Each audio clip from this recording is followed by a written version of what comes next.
Porky, kaya ko na to. Pero nag-awol si Timo. Kailangan mo ng recon. Tutulungan Alam kita. ko kung nasan siya.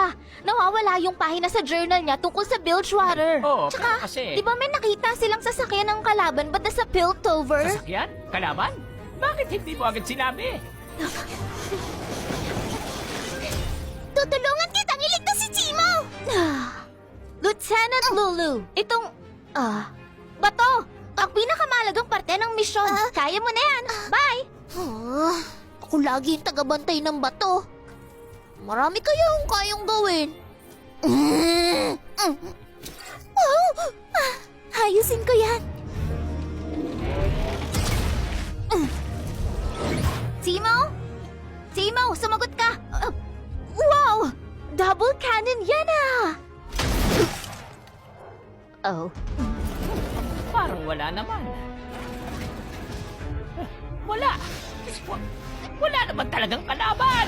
Akala niya yata kinakalawang na ako. Pwes, ibahin niya ako! Hindi naman gumagalaw tong bato.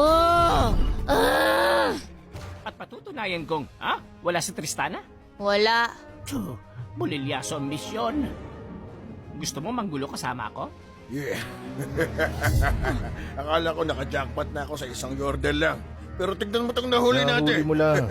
Wala akong pake kung magkano pa ang presyo ng mga yordles. Sakit sa ulo ang mga gaya nila. Nagre-reklamo ka pa. Sulit tayo niya ang tulungan nila. Corky. Woo! Makakaharap nyo na ang pinakamagaling na piloto ng Vandal City! Woo!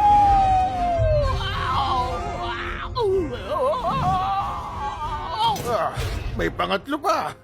Tiba-tiba ako nito. Ano bang klaseng plano yun? Oh, dinistract ko lang sila. Anong? Sinabihan na kita. Bilang ng mga oras mo. Pero kasi... Tristana!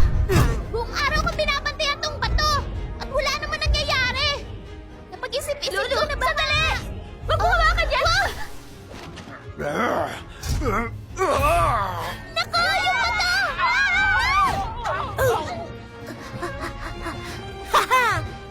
Ano? Timo!